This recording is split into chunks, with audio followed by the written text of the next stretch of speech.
In this episode, we are joined by quarterback Tyler Kulka of the Obic Seagulls. The Obic Seagulls are a team that plays in the Japanese X League and is known as one of the best teams ever to play in the league. They actually hold the record for the most championship wins by any Japanese team in American football with over 17 victories. Tyler joined Obic just 2 years ago and has since entrenched his name as one of the better quarterbacks in the X League. Today he joins us to discuss his story, tell us how he came across the X League, and how he ended up there. My parents always say it was funny because when I was going to Japan, they were like, oh, you didn't want to like it, and then you went there and you fell in love with it. And it's just the city and the people and the food and how organized football is over there. It's special. It's awesome. Before we get to the content, please make sure to like, comment, and subscribe, and also share this with anybody who might be a fan of the X League. All of this is extremely helpful to our process, and it also helps us continue to grow, which is the ultimate goal. Thank you for all your support, and I hope you enjoy the episode. Without further ado, Tyler Kulka, quarterback of the Obic Seagulls, Japanese X League. Homer led the league in tackles with 85. The deep ball for Darius Prince, and Philadelphia is on the board first.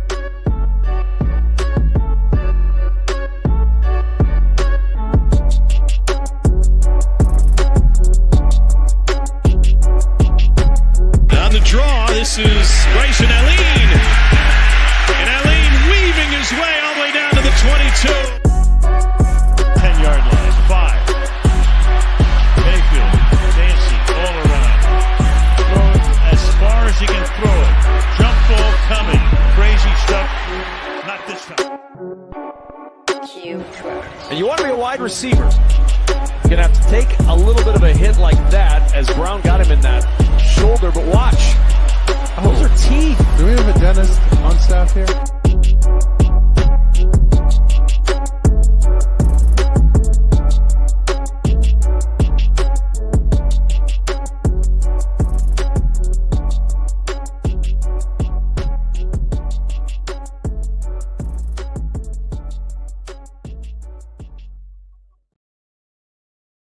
All right, we have a very special guest tonight. I am joined by quarterback Tyler Kulka. Did I pronounce that correctly? That is correct. Yep. Okay, of the Obic Seagulls in the X League located in Japan. Tyler has graciously joined us tonight to help educate us on the X League and teach us more about one of the few leagues we don't currently cover heavily. Tyler, thank you so much for coming on tonight. How are you doing tonight? I'm doing well. Happy to be here. Absolutely happy to have you on. I mean, I couldn't forgive myself if I didn't start this off by saying congratulations. You were recently married. So, I mean, that seems like the most appropriate way to start this.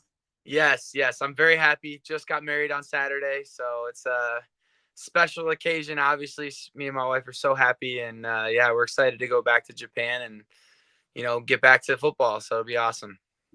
Absolutely. So once again, congratulations on that. Always a big step in everybody's life. And, when you know. So I'm very excited for you for the future. Yes, thank you.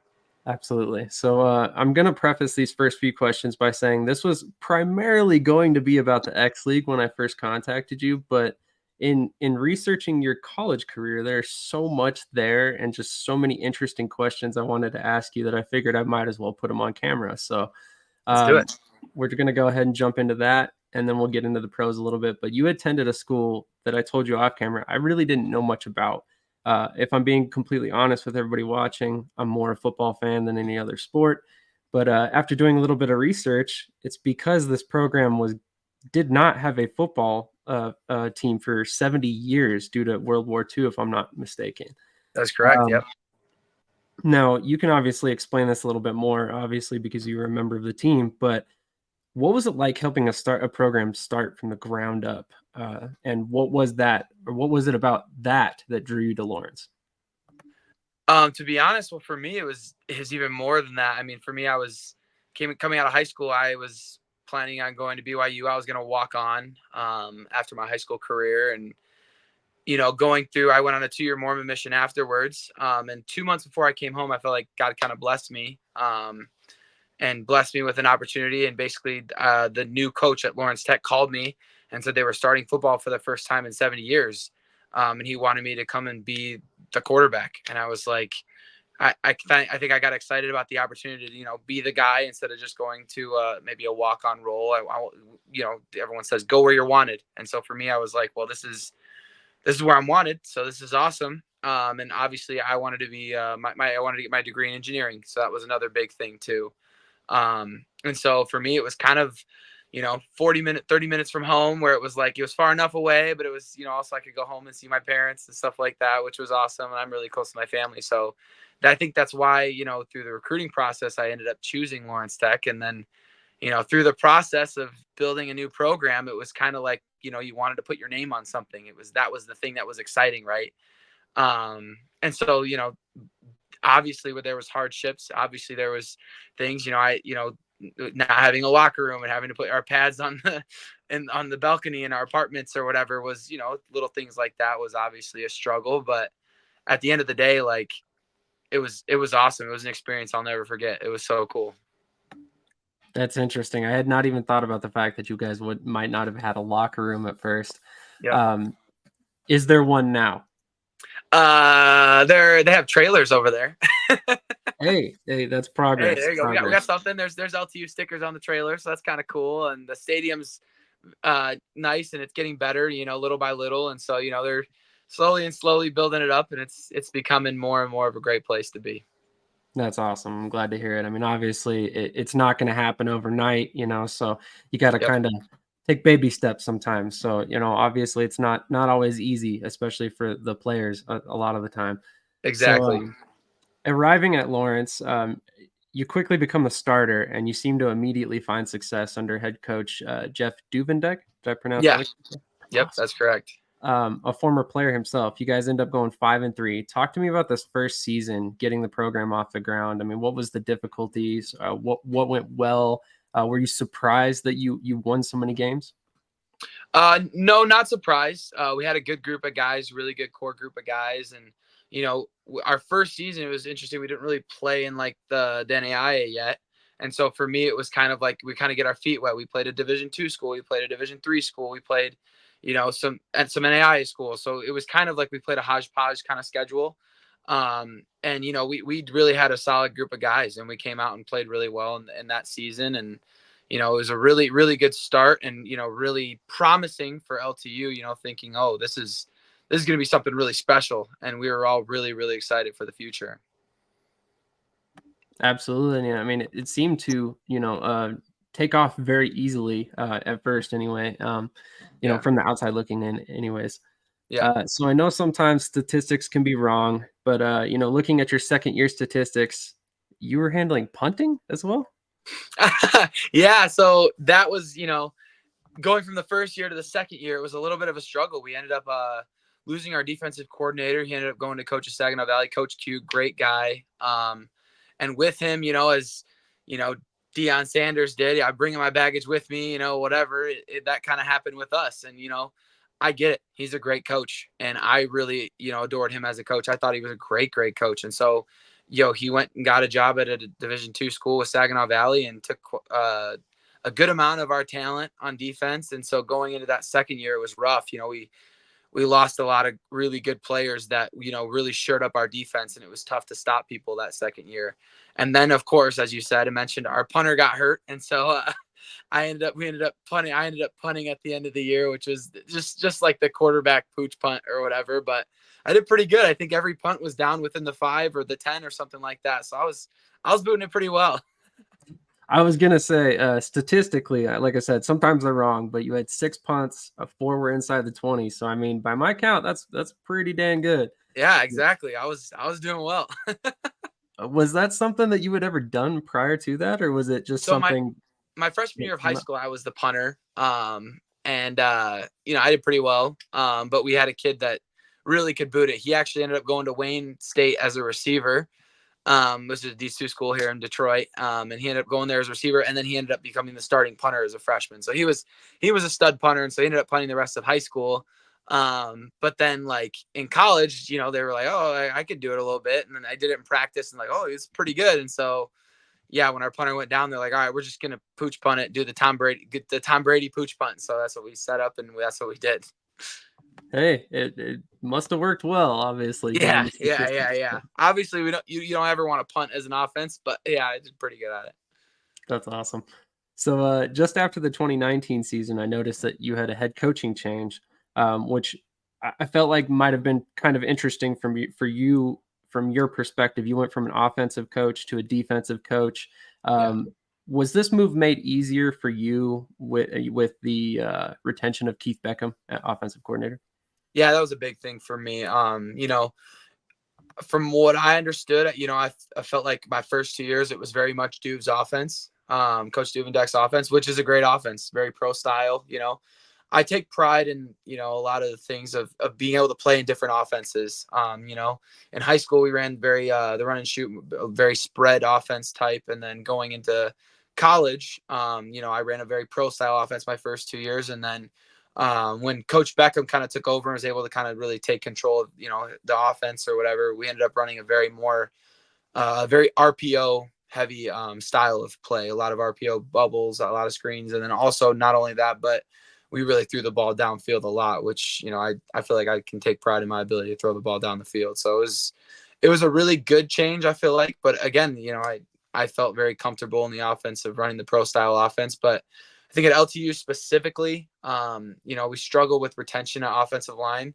And so I think, running that pro style offense, you need a solid O line. And so I think that was the retention rate was tough. We had my senior year, I had one senior offensive lineman. So it was just, I would say that was the tough. We had good O linemen, not to say we didn't have good O linemen. It was just kind of the retention rate. I feel like it was mostly freshmen every year. And so changing to the RPO kind of allowed it to be, not as heavily reliant on the offensive line, I would say. That makes perfect sense. And to your credit, you're saying you had good offensive linemen. Chances are they would have still been there if they weren't that great. I'm guessing other schools wouldn't have come calling, at the higher level. Exactly. Yeah. Sometimes retention is not necessarily a symptom of bad things. It's a symptom of great recruiting and finding diamonds in the rough. So Exactly. You're right. So you've graduated college, you helped launch a football program, basically rewrote the record books from scratch as a starting quarterback. Yes, sir. Midway through college, you deal with a global pandemic, and then stepping out of college, what were you thinking as far as your career went? I mean, did you know that you were going to play professional football? Did you think maybe, hey, I'm going to step into the engineering world? Well, it was a dream of mine. I had a job offer, to work at American Axle as an engineer. I'd worked there in the summers, internshipping, and I got offered a job. And so, my plan, I wanted to see football through. My dream was to play professional sports ever since I was a little kid. And, for me, it was actually a little kid starting off playing hockey. And so I loved hockey and I wanted to be in the Red Wings. And then, life kind of progressed and I wanted to be like my dad. And my dad used to watch my highlights of my dad playing football when he was in high school. And so then I fell in love with football. And so I always wanted to be a professional athlete. And so getting out of the college area, I was like, well, I can do it. I'd worked out with a bunch of NFL receivers and they told me I could do it. And then, it was kind of, where do I go? What do I do? And so it was just kind of like, so I talked to my coaches and the big thing was getting me into senior bowls. I think that really helped me, get into, on people's tables, on people's boards, things like that coming out of college. So where in this process does the X League come about and how did you find out about them? Well, that was kind of crazy. So actually my coach, in college, was a great coach, a receivers coach, and was good player too. He played college football at Ball State, and he was a great receiver. And he came and coached our receivers throughout, I think my junior year or something like that. He was a great coach, and he would told me about that. Actually, that was the first time I'd ever heard about it. And he was like, "Yeah, this is a league. It's in Japan. It's awesome. It's great. They have great players. The league is amazing. They pay well. It's awesome. Whatever. Tell me all this great stuff." And I was like, "Oh, okay. Cool." I didn't, it was 2 years before I was graduating. I wasn't thinking about that at that point. And then I was going through, the process of playing pro. I went to 5 Senior Bowls. I was playing in those. I was doing well, and then I ended up doing my pro day at Western Michigan, and then did another pro day at Saginaw Valley. And I was talking to the Lions and the Commander scouts there, and they had talked to my agent and said that to stay by my phone after the draft. And then I was invited to 5 CFL workouts with different teams, and so it was kind of just going through all that process. And my agent kind of hit me up. It was like, hey, there's an X League team in Japan looking for a quarterback. And I was like, oh, okay. And he's like, are you interested? I was like, yeah, of course. Anything and anything. I was an NAI quarterback. I want to play professional football. And so, apparently he's like, okay, I'll send your film. And so he sent my film. I think it was 3 days later, like, let's set up a Zoom meeting. And so we set up a Zoom meeting, and they're like, hey, we want to bring you out for a 2-week tryout. And I was like, okay, sure. I've never flown anywhere really. I've been to Brazil to visit my family, but outside of America, I think that's pretty much it. So, so yeah, I hopped on a 12-hour flight and went to Japan for 2 weeks for the tryout. And, in Japan, they have like a little tryout period in the spring where, they bring in imports and they try them all out. So I was there for a 2-week tryout. I competed with KJ Carter Samuel, who was quarterback at Colorado State, who's, great guy, great relationship with him. It was awesome to compete with him and learn from him and stuff like that when I was there. And then the trial went really well. They offered me. And so it was kind of like, oh, okay, this is legit. My parents always say it was funny because when I was going to Japan, they were like, oh, you didn't want to like it. And then you went there and you fell in love with it. And just the city and the people and the food and how organized football is over there. It's special. It's awesome. Follow your passion first. First.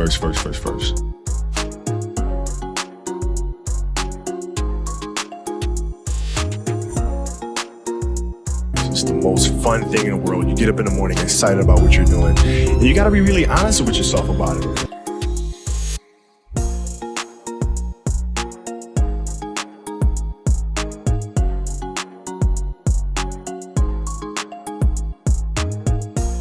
And you got to sit there and ask yourself, okay, what am I truly passionate about? What do I enjoy doing? Absolutely. I mean, man, you just answered a lot of the questions that I was going to have for you, but that's perfectly okay. I'm glad you did. Sorry. Obviously, you've enjoyed your time over there, which is great. Yeah. So, I mean, obviously, you arrive in Japan. There's a likely an adaptation period to kind of get over there and understand the culture, adapt to everything that's going on around you. But I mean, overall, how was that process? I mean, how were your teammates in helping you kind of get acclimated to everything going on? Well, they did a great job. And honestly, I give a lot to them. My teammates in Japan are awesome. They're great players. They're hard workers. And, the thing that I would say about them is their fundamentals in Japan are insane. It's so important to them. So we sit there and we talk about in our meetings and the little things. They always talk about the little things to, just get better at our game and be the best players that we can be. And it's, it's a culture thing over there, and just getting acclimated. I feel like, with culture, I remember one of my receivers, I don't know if you see on the highlights, you can see him playing right there, but number 5 actually picked me up from the airport. A great kid. And he's actually a great guy. He's a little older than me, but he's just a great guy. And I remember him taking me out to eat and just showing me like the little things, and with going to get food and how you do that and stuff like that. So they've been really awesome. And then obviously the foreigners are really awesome with helping, with the little things of buying groceries and getting my apartment ready and stuff like that. So they've been really helpful. And obviously the team has been really helpful too. My GM Furutani and some of those great guys over there just have been able to help me and made that transition really seamless. But I will say the toughest part about being over in Japan is the language, because I'm trying to learn as best as I can. My tight end basically speaks fluently, and I'm working to get there. But yeah, I think that's what I would say is the toughest part. The food is awesome, the people are awesome. I just feel like there's a slight little disconnect with some of the players over there, just because you can't not 100% speak the language, and so it's just kind of like I'm a big relationship guy. I love building relationships with my teammates. That's how I'm a leader, and stuff like that. And so, I am like, okay, I really got to learn this language because I feel like there's just that slight little disconnect that I just want to, be closer with those guys, I would say. That's completely fair, and I love that you mentioned that because obviously being a quarterback, that's an important part of your job. So, Yes. I will point out that your tight end, if I'm not mistaken, has been there since you entered college, Yeah. correct? Yeah. He's been there 6 years. This will be his 7th year. He played at Boise State and he's a stud. Actually, he stood up in my wedding. So he's a great guy. We're really good friends, obviously. And, he's a heck of a player. Absolutely, and I mean, I would imagine it was a little bit of an advantage in your case where, you were the newest American player, it seemed like everybody else on the import list that I had seen had been there a couple years before you had got there. Yes, exactly. Yeah, that's exactly right. And so they were able to, help me out and show me the ropes and kind of, help me through the little nuances of coming into Japan and playing football. So that was awesome. Absolutely. And actually, that's kind of a testament to something you said off camera, and I don't want to get into too many details, but you said that a lot of people like to stay there, that they don't Yeah. want to leave. And I mean, you're talking about a tight end that's played there since 2018. He's heading into his 7th season. He's Yep. not a Japanese national player. He's an American-born player, Yep. and he's been there for 7 seasons. So I mean, that tells you exactly how organized, how great this league really is, and how great an opportunity it is for players. Yeah. No, that's exactly right. You're 100% right. And people love it over there. Japan is a great country and the people are amazing. And, you know, a lot of the players love it. It is really amazing. Like I told you before, my parents told me like I went over there not wanting to fall in love with it. And I literally fell in love with it. Football over there is amazing. It's organized, the players are great, and not only that, but, you know, all the imports are awesome. And so it's a great place to be and people love it. Absolutely. Now, I'm kind of curious. Obviously, you said a lot of players stay. Now, are other leagues looking at Japanese players that you know of? I mean, or players that are playing in Japan? Oh yeah, of course. They have a CFL tryout every year held in Japan. And actually, my starting running back, Taku Lee, is kind of, I would say, he's the face of Japanese football. I would say, I always say that all the time. He's our captain of the team. He's awesome. He actually played for Montreal for 4 years. Number 12, our starting kicker, he played it for the BC Lions. Panasonic has a linebacker that played for the Winnipeg Blue Bombers, and he's actually going back to play for the Edmonton Elks this year. So yeah, they have that every year, and so they really scout these players, and so there's a lot of talent in Japan. I would say a lot of the guys that I talk to, David Pindell and Boogie Knight and stuff like that. They all talk about the talent level in Japan is really good, very comparable to group of five type talent, FCS type talent, and so they have really good players over there in Japan. Don't sleep on it. Absolutely not. No, and that was kind of my reason for asking because I used to cover Montreal and I was aware of Taku, so I'm glad you brought him up. But Yeah, no, he's awesome. We're great friends. He's a great leader to our team too. I like him a lot. that's great to hear. I'm glad to hear that. I mean, Yeah. kind of echoes everything I'd heard about him, just kind of through the grapevine type thing. But Yep. so I've got a two-part question for you, and feel free to go into as much detail as you want on this. But can you kind of explain the tier system in the X League? I know you're kind of at the highest tier, the X1 Super, correct? Yes, that is correct. Yep. And then the second part of that question, do the different tiers affect how many import players they have? I don't know how the rules go in the other tiers. I will say our tier has had 4 import players. This year they moved it down to 3. So they're only allowing 3 import players right now. Usually going down to lower tiers, they have less import players due to money and stuff like that. But people can go up and down, and so that's kind of what happens after every year. The top 2 teams in the X1 area will play the lowest 2 teams in X1 Super. And so if the winner of those 2 games will move up and move down. Actually, last year both X1 area teams beat the X1 Super teams, and so we actually have 2 new teams up in the upper division now. So It's really cool, actually. I will say, the tiers, I think there's 12 teams in each, or yeah, 12 and then 11 teams. And so there's football's great in Japan and they love it. And so those guys are working hard to try and get up to that upper division and play the teams like Obic and Panasonic and Fujitsu and stuff like that. So Absolutely. Now, you might not be able to answer this question, so feel free to pass on it. But do they have like a college football program for Japanese players, or how are they getting involved in the league? Oh yeah, they do. Tons of colleges have football, and so yeah, that's actually one of the bigger colleges. KG actually um, came over to America and played Southern Oregon. I think they lost. I think it was 49-28 or something like that in that game.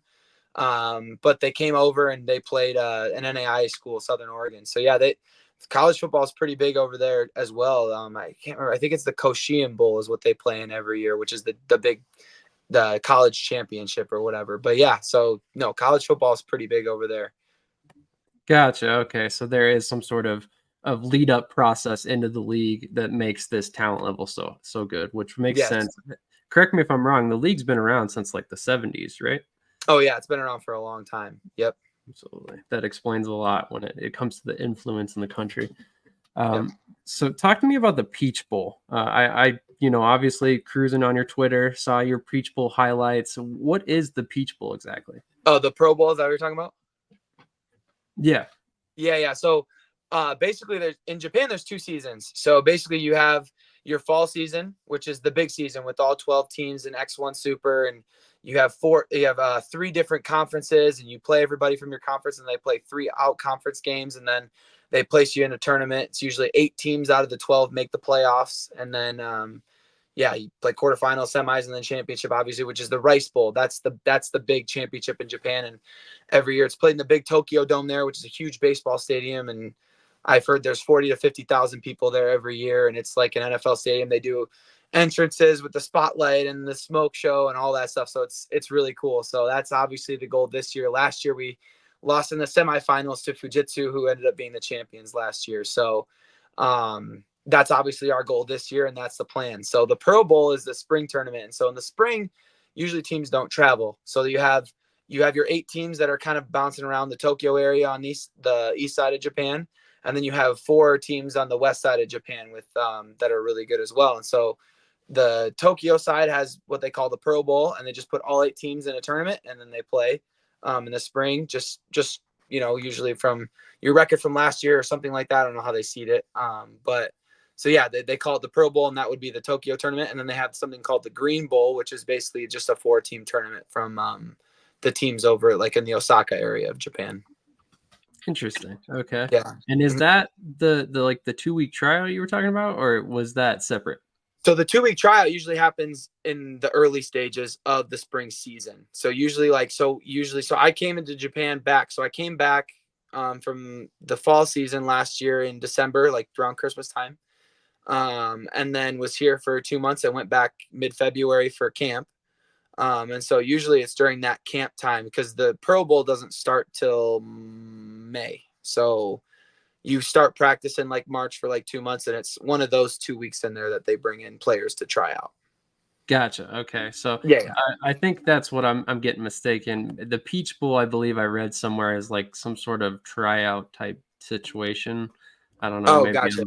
Yeah, I don't know much about that, but so obviously you've completed 1 season with Obic. Correct me if I'm wrong. Due to the timing, your second season isn't coming up till later this year.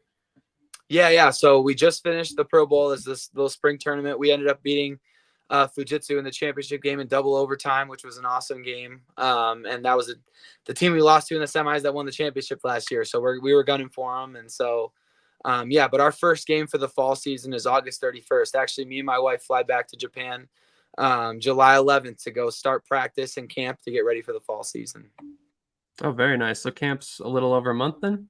Yeah. So in Japan, obviously, so not everyone's a professional player. So, they have the 3 imports or whatever now, and then they have, 3 Japanese professional players. And so everyone else kind of works a normal job. So, during the week, we don't practice every day. So we only are able to practice on Saturdays and Sundays. So during the week, it's like the pro players will get together and lift and throw together usually, because usually it's, receivers, tight ends, running backs that are kind of your pro players. And then you practice on the weekend, Saturday and Sunday. So for our season, actually, you don't play every weekend. So you play every other week. So you play every 2 weeks. And so it's a little different, but it's also really good for people's bodies over here. That's why people are able to play for a long time. That makes sense. I was going to say, in my research, I noticed there's a lot of players that are over there for like 10 years, 8 to 10 years and stuff like that, as far as American imports. So, Yeah. again, just talking about that retention that you spoke about before. Yep. Obviously, I kind of have a feeling where you're going to go with this question, but would you recommend the X League to fellow young players trying to get a chance at the professional level? Oh yeah, 100%. I love it in Japan. It's amazing. Tokyo's awesome. The league is great. They have a really good fan base, all that stuff. So I would highly recommend it. Now, I will say, for anyone trying to get over there, it is tough. I was definitely blessed with a lucky opportunity that my team was looking for a quarterback and I got an opportunity. But like we talked about with the attention rate, the retention rate over there, it's tough to get in. People like it and they want to stay there for a long time. And, they like the teams like what they got, and usually. And so, it's tough to get in, but I would highly, highly recommend it to anybody who wants to come over there and be a part of the league and play in Japan. It's awesome. So this was one thing that we didn't really get into too much because it sounded like it was more of an agent type situation. But do you have any advice on how to get into or get your name in front of teams in this league? Yeah, it's tough. I mean, honestly, the best thing to do is to reach out to the players, usually American imports. But I have people reaching out to me all the time. Is your team looking? And I'm like, sorry, not really. And kind of the time has passed. Usually they kind of reach out all year, and it's kind of got to be a right time, right place. And I kind of feel bad kind of saying that I can't really help you right now, but I would say that would be the best way to do it. I kind of got lucky with my agent. Someone had posted an opportunity that Obic was looking for a quarterback. And so, my agent kind of jumped at it and sent him my film, and it kind of was just, I feel like it was a little bit of God and right place at right time, right place and right time and stuff like that. But I will say my recommendation to those guys is really to reach out to, the players, the import players on their teams, because, if they like your film, they'll definitely vouch for you for their GM and stuff like that of their team. Now, I will say, like I said, the retention rate, it's tough to get in. It's got to be right place, right time. So, the guys that are looking, don't be too offended, because, it's tough when you only have 3 spots, and there's only so many spots to go around. And when your team's not looking, you're not in charge either. So there's only so much you can say. Absolutely. I mean, it's not like the players are making the decisions at the end of the day, but that is a good way. I always strongly recommend networking. It's really, sometimes it changes careers when it comes to football. Yeah, I agree. So before we get out of here, is there anyone or anything, business, charity, anything like that you'd like to shout out?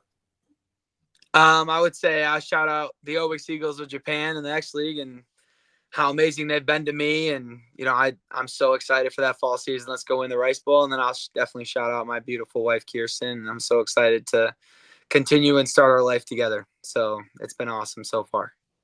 Very nice. Love it. Love it. Tyler, thank you so much for your time tonight. I really appreciate it. I don't want to keep you from your wife too long.